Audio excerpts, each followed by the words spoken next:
Good morning, beautiful people. This is Marie Alessi with the beautiful Ian Hawkins. I'm really, really excited to bring yet another Up Spiral Grief interview to you with Ian by my side. Ian and I have connected on LinkedIn, and I instantly felt there was something we had in common, and I so wanted to share Ian with my audience. So I'm really, really excited that Ian is here. Thank you so much for joining me this morning. And I would like you to give us a brief introduction before we go into the interview. The stage is yours.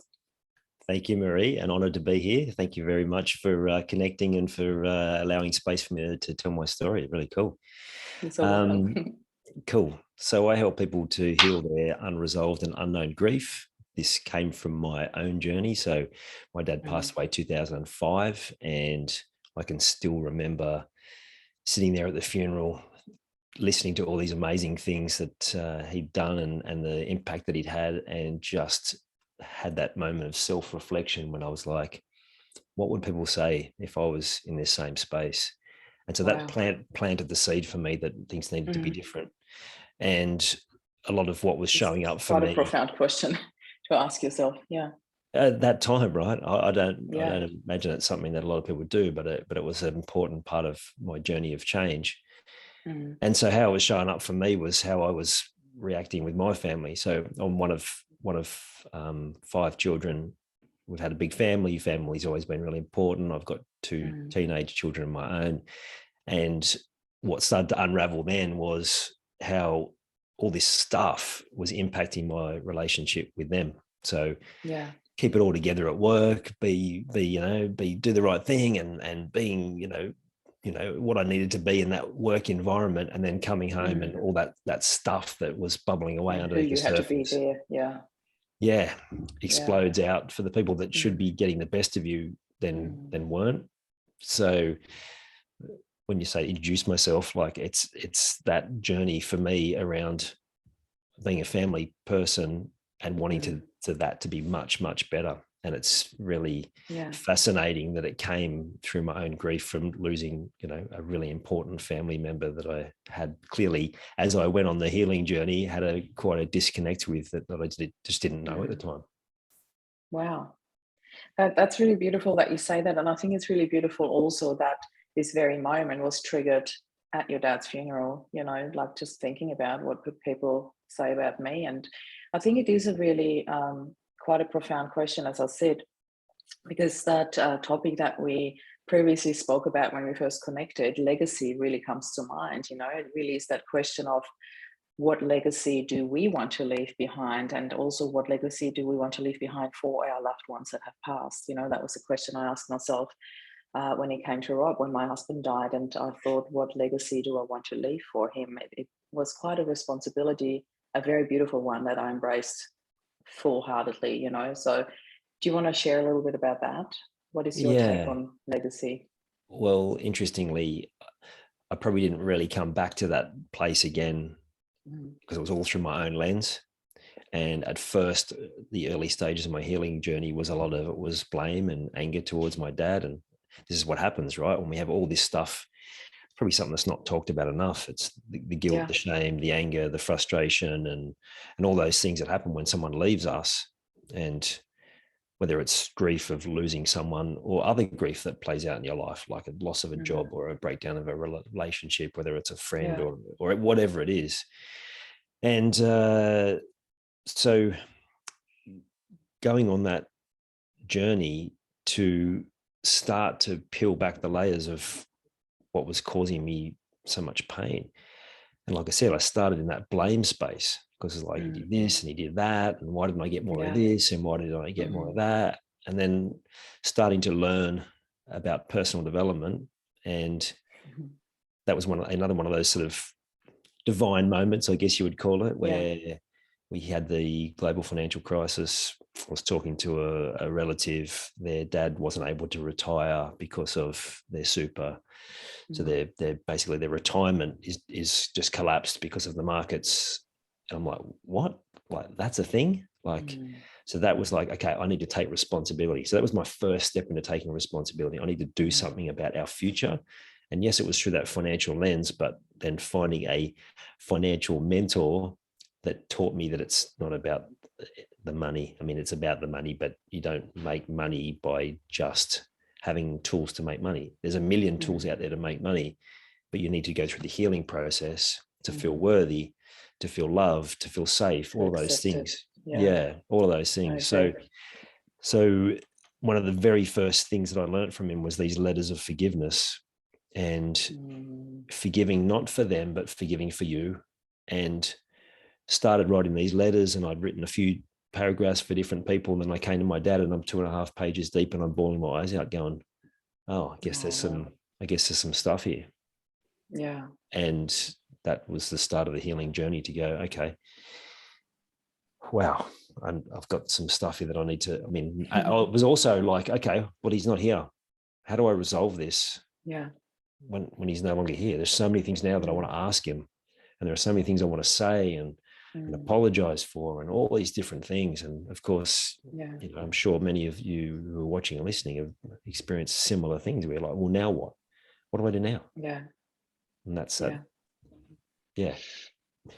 I would love to share some with you here, Ian, because I'd love to hear your opinion on that and your experience with that, because I know that you've done so much work with forgiveness, and it's really interesting that we have this conversation right now, because I only just the other day posted that on my Instagram and also on Facebook, which was actually a post about forgiveness, you know, and that was triggered. I just want to quickly share this story and then go to that question. It was triggered actually in a podcast where I was interviewed, and the interviewer asked me if you could go back and tell your younger self, your 20-year-old self, like a little word of advice, what would it be? And you get this question quite often, but I always go by gut instinct, what pops up in the moment. And instantly when she asked me that was forgive quicker. I'm like, wow, so simple, so powerful, you know, and the forgive quicker, like don't hold on to things. And I often refer to forgiveness as it's like a tug of war, you know, two people holding on to something. It's like, you let go, no, you let go. And it's like, what happens when one person lets go? It doesn't matter if the other person pulls anymore or not. It has no effect here, you know. Yeah. And I often see that when somebody passes, they're the ones that already let go. Because everybody's got different beliefs, but I strongly believe when somebody passes, they are in just love and peace. They're wrapped in love and peace. There is no necessity for forgiveness anymore, because once they pass, they have already let go. There's no more work to be done over there. You know, that is my opinion. I don't know what your beliefs are, but I'd love to hear how was your experience with that, or what are your beliefs around that? I'll tell you another story about grief that Sure. will help, and maybe I'll come back to my dad afterwards, because this is something that I've unpacked in my mind a lot of times. And this is like the part of what I help people with, is the gift in the grief, which is not something that you are necessarily ready to find early days, but as you go through the journey, you will find it. So fast forward, I've been learning all this sort of stuff, and I'm taking all my staff where I worked at the time through all this ways of improving themselves, and I'm loving it, right? And one particular young guy who was one of my staff, he just embraced so much, and we went on this journey together where he changed so much in a short period of time. And he wrote me the most beautiful letter, just thanking me for all that he did, all that I'd done with him. And then he dies. Oh, wow. Like, I get a call that the City to Surf in Sydney is a pretty well-known fun run. I've done it, and, yeah. I walked it. I didn't run it.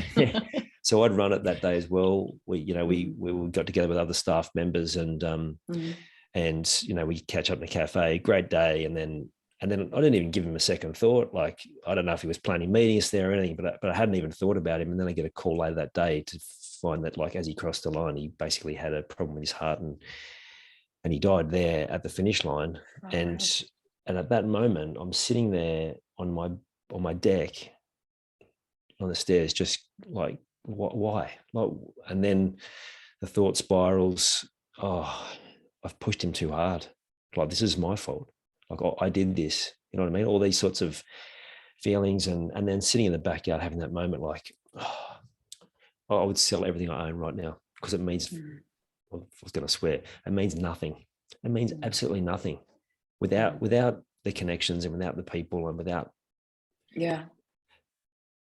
And I would have, at that point, I would have happily sold everything I owned and found a small shack in the wilderness and moved there with my wife and 2 kids, because that's just how I was feeling about the world. And then I had a really good boss at the time. And so with television, we had to go to work the next day, because our particular part of television, it's not like you can get 20 temps and come and do the thing. Yeah. So I have to be there with my staff. We have to get the work done. We didn't say a whole lot, but we just get it done as quickly as you can and we'll get out of here. Anyway, they called us into a meeting and they talked the best they could and make it clear that we had support. And then my boss called me aside and he said, look, this isn't your fault. I said, I know that logically, but at this point I can't reconcile Can't that. allow it in. Yeah. And so then getting to the point where down the track, as I sort of unpack this, it actually, with the kinesiologist, I stalled my growth as a coach for 3 years until he cleared it, because of this fear of, well, what will happen to someone that I help? Well, the same. Wow. Yeah, right. I can only imagine. It makes so much sense. Because Yeah, it doesn't matter what other people tell you, that it's not your fault. When you feel that it's your reality. Nobody can take that away by saying, oh, it's not your fault. It's a very real emotion that we carry, very heavy. I can only imagine how that would have held you back. Yeah. So in that 3 years, I'd been, having different conversations about what had happened with him. And then I started to realize that he'd had a really tough upbringing. He called it social anxiety, helping him to make peace with the fact that he was just a really, really strong introvert. And here was his gift. And if he did this and more of this, he doesn't have social anxiety. Crowds exhaust him, and don't try and be something that you're not, because he was trying to be this life of the party and it wasn't computing. Whereas he was more quiet, unassuming sort of person. And then through that, he found a girlfriend. He started really working on his physical health. He started getting all these projects away from work. And where I kind of landed was, he had everything that he ever wanted. And it plays into exactly what... Oh, that made me feel all warm and fuzzy when you said that. I could feel that. And it played into what you said. Like, is that part of our journey? Once we have everything that we ever wanted, is our time done? And then the beautiful entanglement of the universe is, even though it feels so hurtful, is everyone else in that experience getting exactly what they need for the next level of their journey, including me, including his girlfriend, including his parents. So his parents wanted to come to work. And so what we did was we sent them letters to tell them about his experience, and particularly in the last few years. And his mum decided she didn't need to come. She didn't need to come because she just felt, well, whatever she felt through that process. Yeah. And so having that conversation in my head about this staff member, and it was then, okay, well, was that the case for my dad too? Like, had he got to everything that he needed? Like, and more importantly, through the lens of the impact on everyone else, was everyone else getting what they needed, even if it wasn't what they thought they wanted? And herein lies this place. It's like, well, if you're going, depending on the stage of grief you're up to, reconciling that and believing that could be true, well, that's really hard to fathom. But the more you can make peace with your own hurt around it, the more you can find these beautiful, peaceful, real solutions to what's playing out. And this is where the sort of spiritual depth comes to it. I'm very much landed at the space that we choose the journey. Like, I liked, so I think I introduced you to Karen Chaston, where she talked about... She'll be on with me as well. Cool. I have to check the date, but she'll be on. So I won't spoil her story, but she said, talking about her grief story, how we sat down, she said to me, we sat down together before this life and we talked about this and how it would play out. And as hard as it was to go through all of that, and her story is unbelievable. It will blow your mind what she's been able to go through. I've heard some of her story already now pre-chat. It's amazing. So yes, a teaser. Not to compare grief, right? Everyone's grief is different and unique, and it's not to say one's better, worse, or whatever. But it's her talking about that. I'm like, yeah, I'm a believer in that too. It's like, well, we choose this journey, like, and I you agree. can decide to choose whatever you want about this life, but I choose meaning that just fills me with love and beauty and hope, and to believe that there's nothing else out there apart from just this life. To me, personally, that's a sad way of looking at it. And I I agree, and I just want to thank you from the bottom of my heart, because that question, and I've been dealing um, with this on a professional level for like close to 3 years now, and this is the very first time I heard somebody put it into that question. You know, maybe that person had everything they came here for already, and that is such a beautiful thought, really, because it's so enriching when you think about it from that perspective, and takes a lot of the sadness away. It's actually really celebrating the beauty that they have and had in their life, and that they've brought into other people's lives, you know. And when I think about my dad, yeah, totally, you know, he's achieved so much in his life, and same with Rob, you know, it really brings so much peace to me to think about it from that way.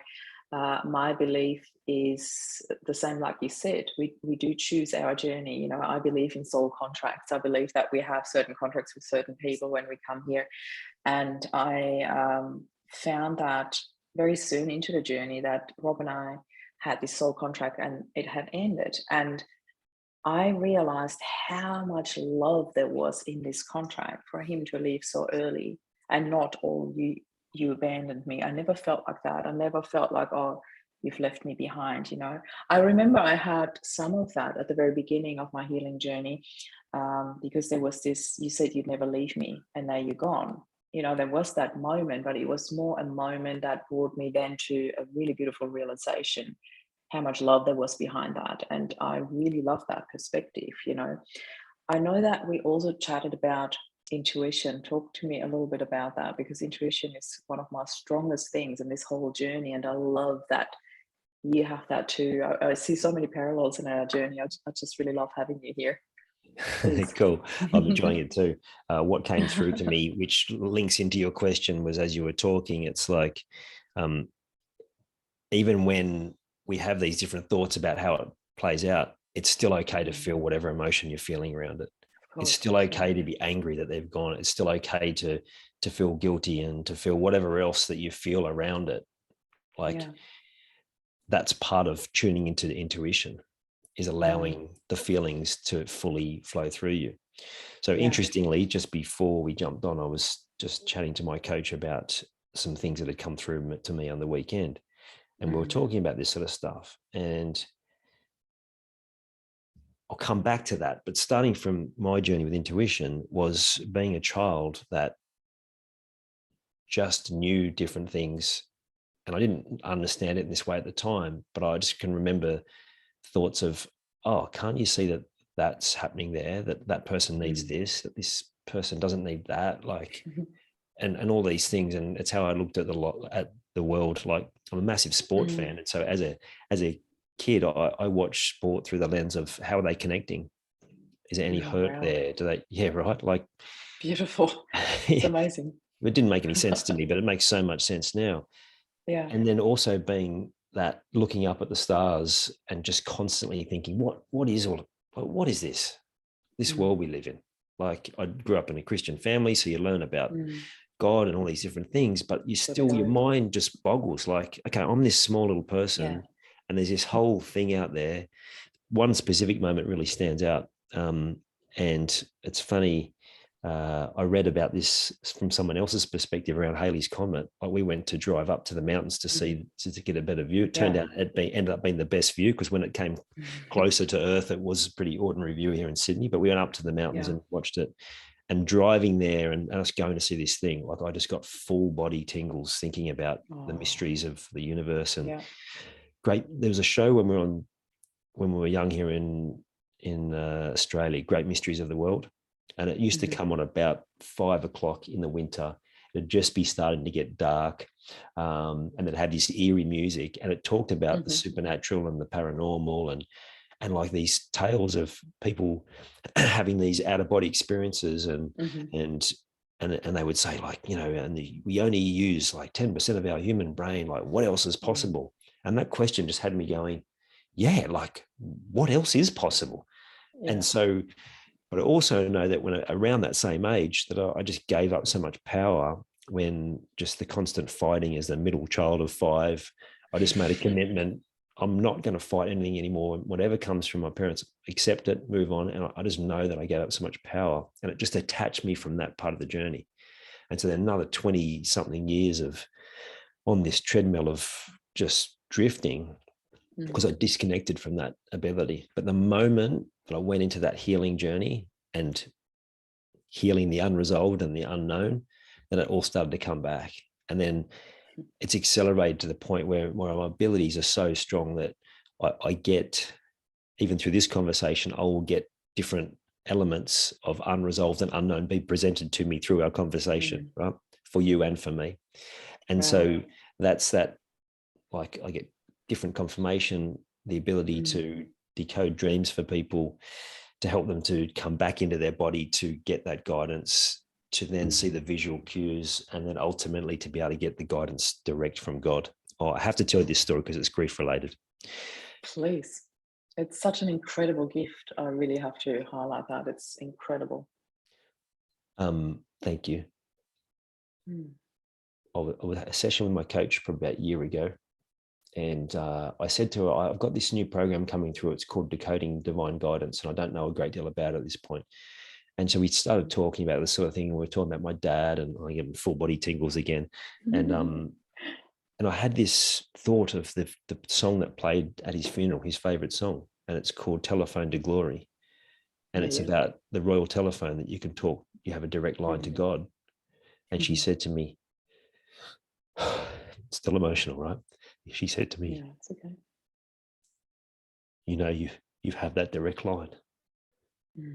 And I went, yeah, I do. Like, I have this knowing that I have this direct line to God, and I help other people to find it as well. And that was like, I've done some big healing. Like one in Bali comes to mind, where there's a lot of stuff from my dad, actually, by a incredible guide there. Was actually, I spent time with my dad in this vision. It was incredible. And I did a lot of dry reaching there, but the same thing happened with this realization about this song, and how that same moment at the funeral, it was talking directly to me, this song, like Telephone to Glory, right? And I had to excuse myself. I said, I feel like I'm going to be sick. And the same thing, like dry reaching, just purging so much stuff as this realization came through.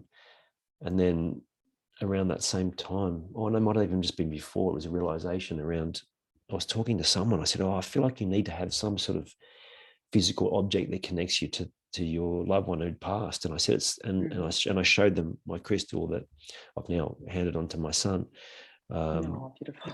Yeah, which I said, I'll show you this. And then as I showed them, I suddenly went, oh, didn't my dad have something that looked like this? So I got off the call and I said to my mum, look, this is going to seem weird, but this has just come through to me. And she showed me a necklace that had a opal on it, which is actually hers. She said, but Dad had this. And she sent me a photo of this guy, right? Of the pentacle. I have to come closer now. So it had come through from his mum, and I've had it by a jeweler, said 160 years plus old.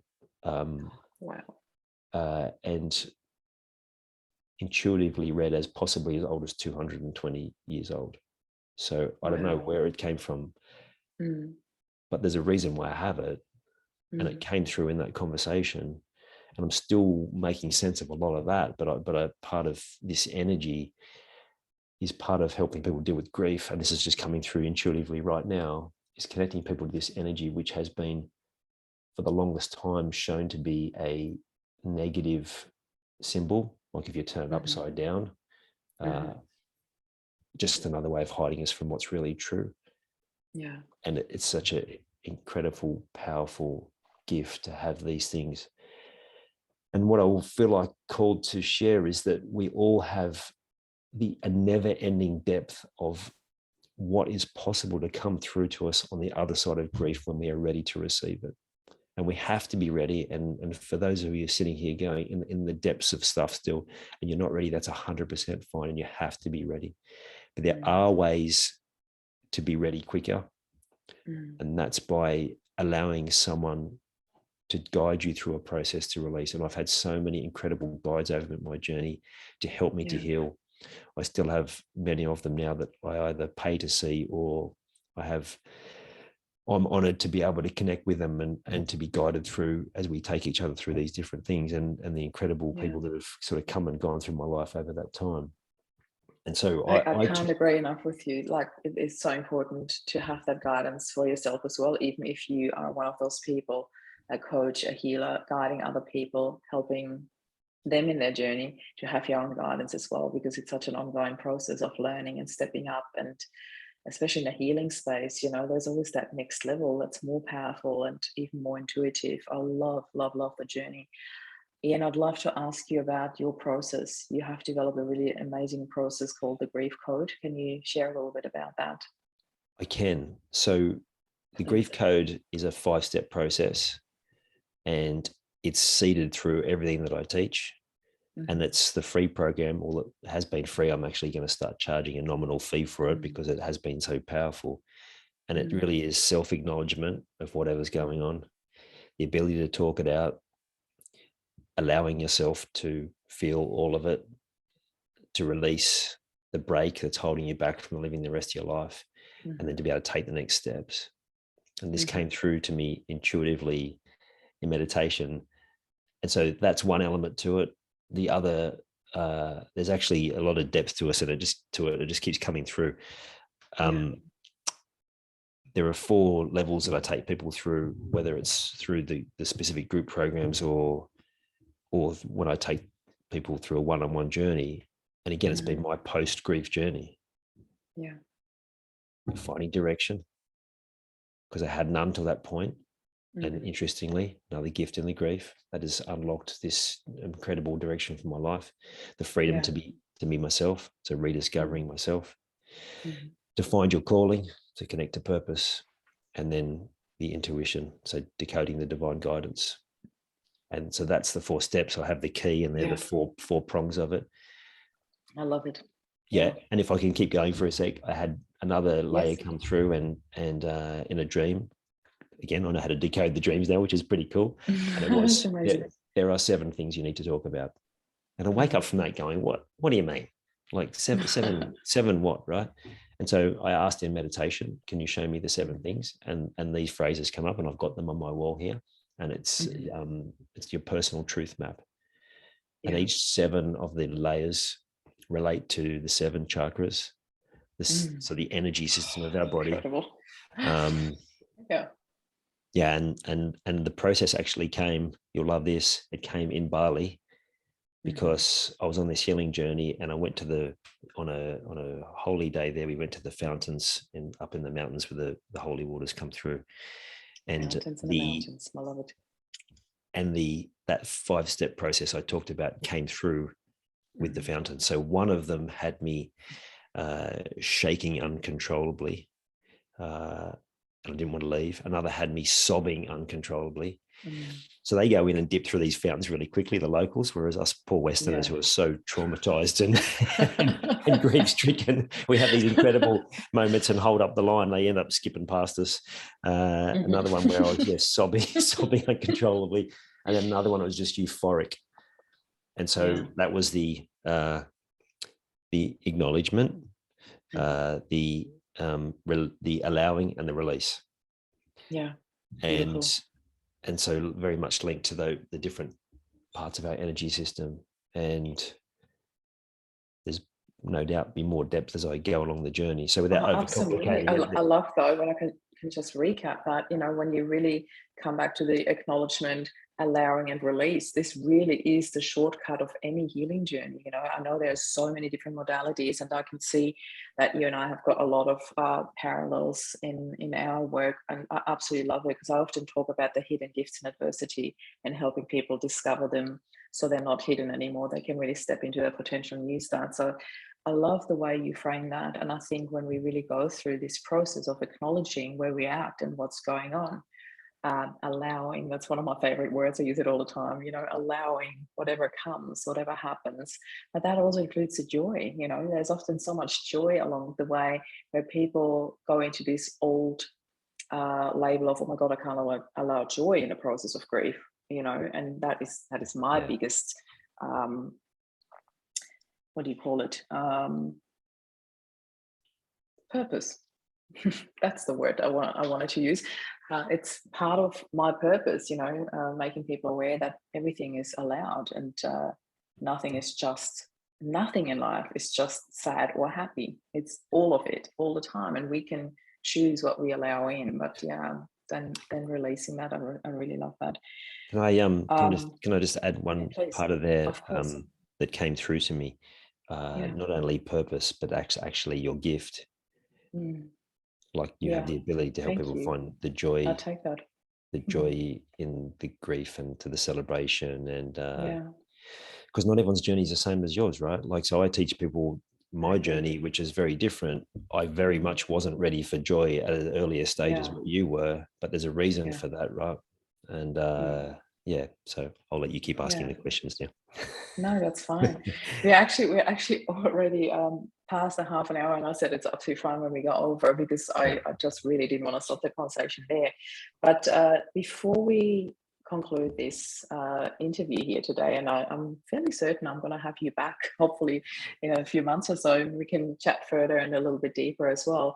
But I'd love to bring it back to you to conclude this conversation. Is there anything in particular, apart from how people can actually find you, because we'll be sharing these links underneath the interview, so don't worry, you'll get all the details how to connect with Ian. He'll be sharing all his websites or social media links, whatever you want to share.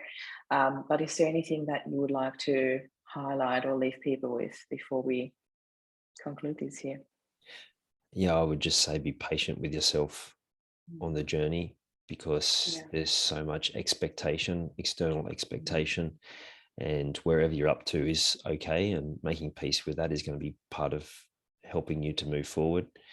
I look at it like this: the early stages of grief, there's a lot of support, but then everyone goes back to their day-to-day life, and then you go into the drifting stage where you're like, now what?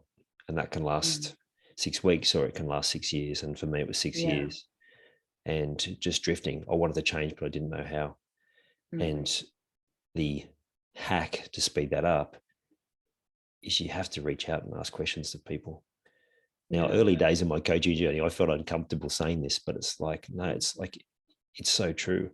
It's why I have a team of people that I can rely on at any different time. If I'm going through this, I know who I need to contact and they can help me. And so if you're at that point, you're in the drifting stage and you are ready, or you're kind of contemplating it, then speak out to someone, speak out to Marie, speak out to me, speak out to someone else that you're aligned with. And that's really important. Someone that actually is talking your language and that their story makes sense to you. Exactly that. I love that. Open up the conversation. Somebody that speaks your language. So important. Well, I've worked with coaches that were probably the wrong fit. And so having someone that's on the same page is so important. And talking it out, like being able to talk. And if you're not ready to talk it out, get a pen, get a bit of paper, and write those letters of forgiveness. If it helps, burn them as a release, or just start writing in a journal, whatever it is, which will allow you to take the step when you are ready. Thank you so much, Ian. I really love that. And was the other day I was actually at a point where so much was bubbling up for me, like another layer of a healing part that, when you think you're done, and then there's this next layer and it hits you and you're like, whoa, where did that come from? And my coach actually said to me, did you journal? And I said, no, it was coming so fast. I would have. And he said, just use your audio next time. I'm like, so simple. Thank you so much. I really needed to hear that. And I thought, it makes so much sense, because my brain is sometimes in so much overload and it goes so fast. So I'm like, next time I use the audio and just Yeah, absolutely. And if Ian, you if you're yeah, that way inclined, the Otter app is great because it will record the audio and transcribe it together as well. So perfect. yeah, Perfect. I love that. Little recommendation here. Ian, it was such an honor and such a pleasure to have you. I'm really, really happy that we could have this interview. And I'd really love to have you back for a bit more depth and a bit more to share here. And I love having people come back after interviews that, where we have so much in common. And I'm really quite honored that we are connected now. So, as I said, Ian will be sharing all his links where you can get in touch with him.